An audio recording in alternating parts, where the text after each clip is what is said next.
Ditayangkan di YouTube juga nggak? Silakan Pak Abdul Karim kalau mau di YouTube kan. Udah, belum? Mana Pak Abdul Karim? Masih setting, Ustaz. Saya tunggu, saya lanjut aja ya. Oke, begini. Jadi tadi tema itu muncul begitu saja setelah ditanya oleh panitia, ya, Ustadz Abdul Karim dari Nasaruddin Umar Office, dan muncul begitu saja ya di benak saya. Tentu saja tidak pakai persiapan ya, karena agak kaget ketika Pak Mulwarman tidak bisa hadir pekan ini. Tapi ya nggak apa-apa, ini sebagai bahan ngobrolan saja dengan para partisipan. Ya. Kenapa tema ini muncul? Pernah suatu masa, ya, suatu ketika akal dan agama ini diperhadapkan secara diametral, ya. Sehingga konsekuensinya adalah keduanya saling menafikan, ya, satu sama lain. Agama menafikan akal, kemudian akal menafikan agama. Ada istilah misalnya, kalau beragama itu sami'na wa ata'na. Kalau beragama itu berarti kita dengar dan kita taat. Dan apa yang dipahami dari orang yang biasanya mengatakan itu, ya, bahwa peran akal tidak ada di sana.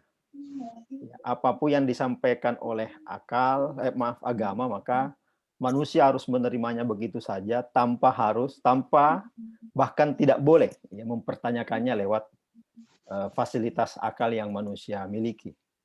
Nah, itu biasanya dimaknai dengan sami'na wa ata'na. Kemudian di sisi lain, agama juga seperti akal seperti memusuhi agama. Ya, setiap akal dipakai, ya, agama kemudian terpinggirkan. Mengapa? Karena dianggap tidak ada bukti-bukti yang cukup, tidak ada penalaran yang cukup untuk membuktikan bahwa agama itu benar, atau bertuhan itu layak dipertanggungjawabkan secara akal. Nah, itu terjadi dalam kenyataan. Ya, karena itu ada anggapan bahwa ketika manusia semakin modern, ya, manusia semakin maju dengan akalnya, ya, suatu saat agama akan terpinggirkan. Agama tidak lagi laku di dalam peradaban manusia. Nah, kalau kita lihat kenyataan sekarang, ya, sampai saat ini, ya, detik ini, agama tidak mengalami hal seperti itu. Tidak mengalami peminggiran, ya, bahkan di banyak bukti, ya, banyak fenomena, banyak data menunjukkan bahwa agama ini justru semakin menguat, justru semakin mendapatkan perhatian di peradaban manusia. Bahwa agama yang hadir sekarang adalah agama mungkin yang kita tidak setujui, ya, bahwa kita bertentangan dengan agama-agama itu atau pemahaman agama yang serupa walaupun agama kita sama, tetapi yang pasti bahwa posisi agama di dalam peradaban manusia yang katanya semakin rasional itu tidak terpinggirkan. Agama tetap menjadi salah satu hal penting, ya, di dalam kehidupan manusia. Misalnya, katakanlah jumlah manusia yang beragama secara persentase juga sangat tinggi, ya, di seluruh dunia. Ya, seluruh agama tentu saja, apapun keyakinannya, agama masih menempati hal-hal yang posisi yang cukup kuat. Kemudian misalnya fenomena dalam politik juga termasuk beragama itu menjadi salah satu faktor yang cukup menentukan bahwa tidak memenangkan sebuah pertarungan politik, tetapi bisa kalah, ya, atau bisa menang, tetapi posisinya diperhitungkan. Ya, agama itu menjadi salah satu domain yang diperhitungkan juga dalam kehidupan beragama. Politik. dalam ekonomi juga demikian. Misalnya apa-apa ya barang dagangan katakanlah yang dikaitkan dengan agama cukup banyak peminatnya. Cukup banyak peminatnya. Nah, itu menandakan bahwa posisi agama di masa seperti ini sepertinya masih cukup kuat. Ya. Dan bayangan bahwa agama akan terpinggirkan dari peradaban manusia sepertinya tidak atau belum terjadi hingga saat ini. Bahkan sepertinya semakin menguat. Nah, itu fenomena belakangan. Tetapi pernah ada kenyataan bahwa agama dan akal dianggap sebagai dua kutub yang saling berhadap-hadapan. Karena itulah sering terjadi ya, agama menjadi tumpul di hadapan akal. Apa yang saya maksud agama menjadi tumpul di hadapan akal? Ya. Sepertinya manusia rasional ya, itu menganggap fenomena keberagaman adalah fenomena primitif ya, di dalam kehidupan manusia. Bahwa itu masih ada, ya, tetapi dipandang sebelah mata, dianggap sebagai bagian dari keterbelakangan ya, manusia. Atau kalaupun bukan keterbelakangan, dianggap sebagai sesungguhnya kelemahan manusia, ya, ketidakmampuan manusia mengatasi sesuatu yang terjadi pada hidupnya, itu membuat manusia kemudian lari kepada agama. Jadi agama sebagai pelarian atas ketidakmampuan mengatasi kenyataan hidup yang mungkin berat ya, dan seterusnya. Jadi agama sebenarnya diciptakan, ya, begitulah kata beberapa pemikiran akal seperti itu. Agama sungguhnya diciptakan oleh manusia sebagai kompensasi atas ketidakmampuannya mengatasi problem kehidupan. Itu yang disebut tadi dengan agama menjadi tumpul di hadapan akal. Tetapi ya karena memang keduanya dianggap berlawanan, maka sebaliknya pun akal juga menjadi tumpul di hadapan agama. Tadi saya sudah sebut ada istilah sami'na wa ata'na. Jadi ada sebuah ungkapan di dalam agama, ya, dalam agama Islam tentu saja, disebut bahwa saya dengar maka saya taat. Sami'na wa ata'na. Dan itu dimaknai bahwa apapun ya dogma, apapun keyakinan yang disampaikan maka harus langsung dikonsumsi tanpa ada filter akal di sana. Tanpa ada filter akal. Nah, itu yang disebut dengan akal juga menjadi tumpul di dalam agama. Dengan kenyataan seperti ini, ya memang posisinya benar-benar diperhadapkan ya, antara agama dengan akal. Itu adalah yang terjadi dan menimbulkan pertanyaan sungguhnya apakah sedemikian sedemikian bermusuhan ya posisi kedua hal ini antara agama dengan akal. Nah, pertanyaan selanjutnya adalah masih adakah ruang bagi agama di dalam akal? Adakah ruang bagi agama dalam akal? Kita lihat misalnya salah satu argumen ateisme, ya, ateisme. Jadi ateisme itu berkata bahwa manusia itu punya problem yang tidak mungkin diatasi bahkan dengan kemajuan teknologi yang mereka punya, kemajuan peradaban yang mereka punya. Apa saja yang tidak bisa diatasi oleh manusia itu? Yang pertama adalah bencana. Ya, bencana. Bencana akan selalu terjadi walaupun manusia sudah sedemikian maju teknologinya dan peradabannya. Ada saja celah bagi bencana itu untuk menghantam manusia dan manusia tidak bisa mengelakkannya. Baik itu bencana yang disebut dengan bencana alam misalnya, ataupun bencana-bencana lain yang ya bukan bencana alam, misalnya kecelakaan dan lain-lain sebagainya. Katakanlah dengan tingkat safety, ya, keselamatan yang sangat tinggi pada sebuah moda transportasi, tetap saja kemungkinan buruk itu tetap mengintai seperti itu. Nah, yang kedua yang tidak bisa ditanggulangi oleh manusia ya, meskipun dengan peradabannya yang kuat adalah penyakit. Penyakit juga merupakan hal yang katakanlah tidak bisa di apa namanya ditanggulangi oleh manusia. Jadi bahwa ada penyakit yang bisa ditanggulangi, tetapi akan datang lagi penyakit-penyakit lain yang uh, baru ya, yang kemudian kesulitan oleh manusia untuk ditanggulangi. Ya, contoh sekarang kita mengalami pandemi seperti ini, itu bukti bahwa kemajuan peradaban dan ilmu pengetahuan ya tidak cukup untuk menanggulangi hal seperti itu. Dan yang terakhir dan ini yang paling besar, yang juga tidak bisa ditanggulangi oleh manusia adalah kematian. Ya, kematian tetap saja terjadi dengan apa namanya segala kesehatan ya, ilmu medis yang semakin berkembang tetap saja tidak mampu mengalahkan kematian. Bahkan dengan adanya apa namanya anti aging anti penuaan, tetap saja manusia tetap menua dan manusia tetap mati.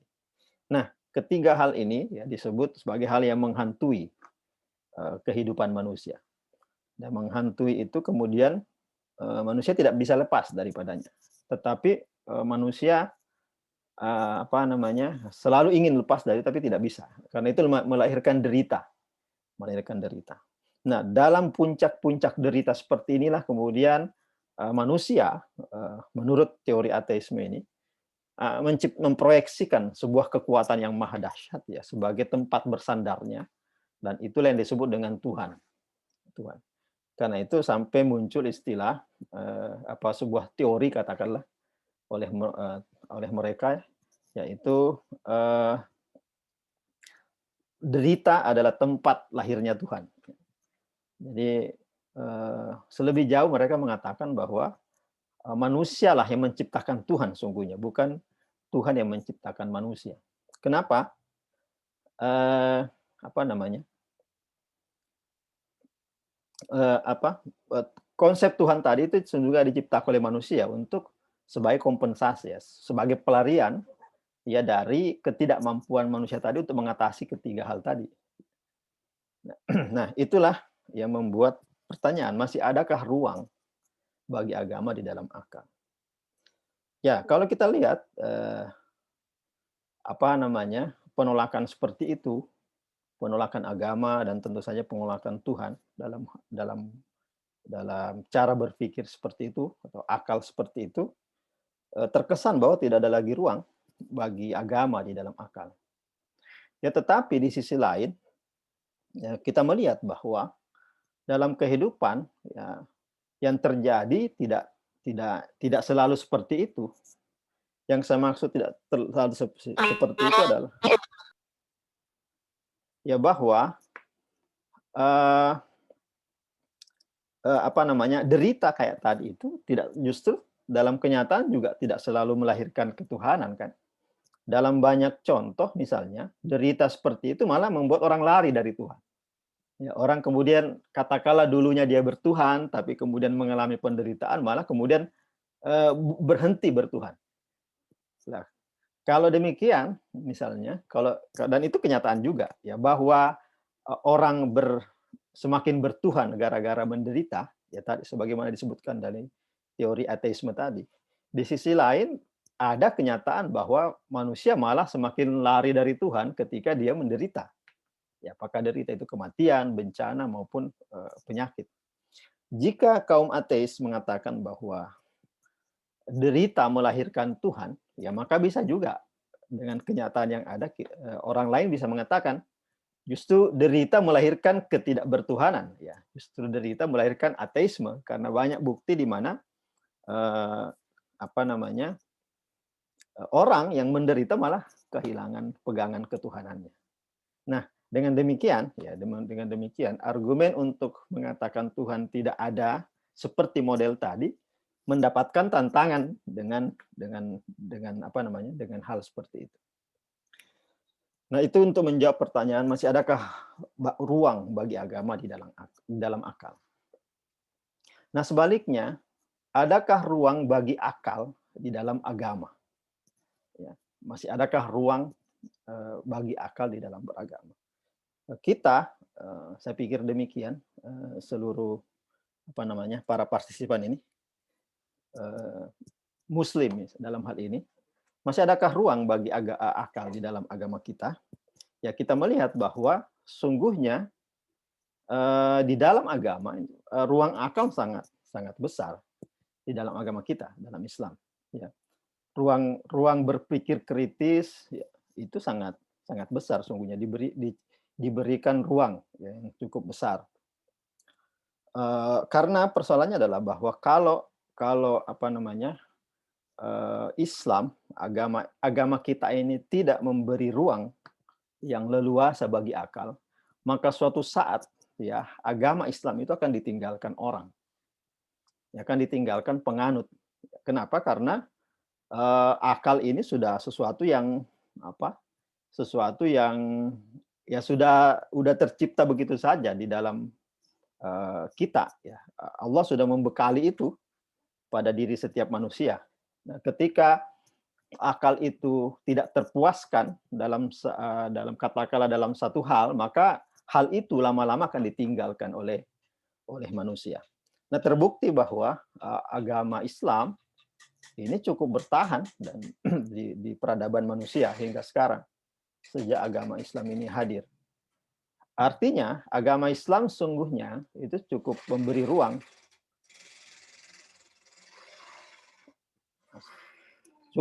ruang bagi agama, memberi ruang bagi akal sehingga apa namanya agama kita, agama Islam ini ya, bertahan sampai sekarang.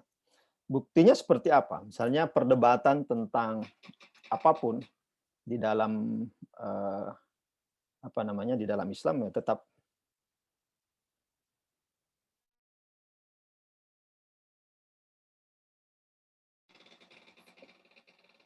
ya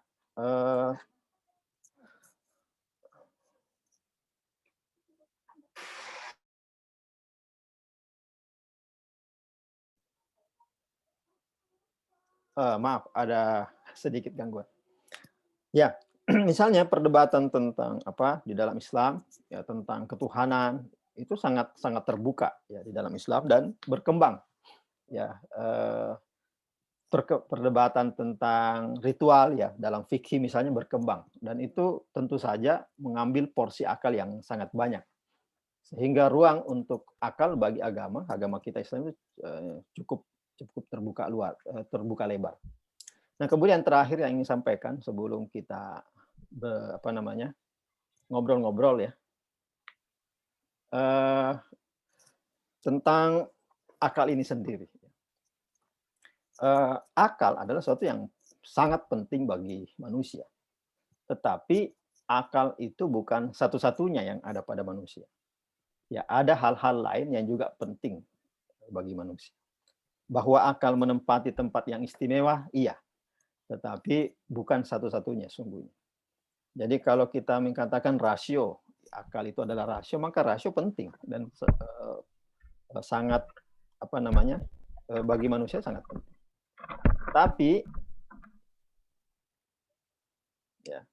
Tetapi manusia tidak hanya punya rasio, manusia juga punya panca indera. Ya, manusia juga punya selain panca indera, manusia juga punya apa namanya satu lagi yaitu perasaan, ya punya rasa, ya punya apa punya modal spiritual yang ada pada diri manusia dan itu semua membentuk apa yang kita sebut dengan manusia. Jadi begini, manusia tidak hanya bisa disebut manusia apabila akalnya saja. Ya, manusia juga tidak bisa disebut manusia apabila hanya panca inderanya saja. Manusia juga tidak bisa disebut manusia kalau hanya potensi spiritualnya saja atau perasaannya saja. Manusia juga punya apa namanya? Manusia memiliki katakanlah ketiga-tiganya dan dengan ketiga-tiganya itulah manusia menjadi manusia. Tanpa salah satunya, sungguhnya manusia tidak lengkap disebut manusia. Sehingga misalnya menolak sesuatu atau menerima sesuatu hanya berdasarkan karena akal menerimanya, misalnya, atau menolaknya, tetapi belum ditanyakan kepada panca indera, maka itu tentu saja keliru. Kenapa?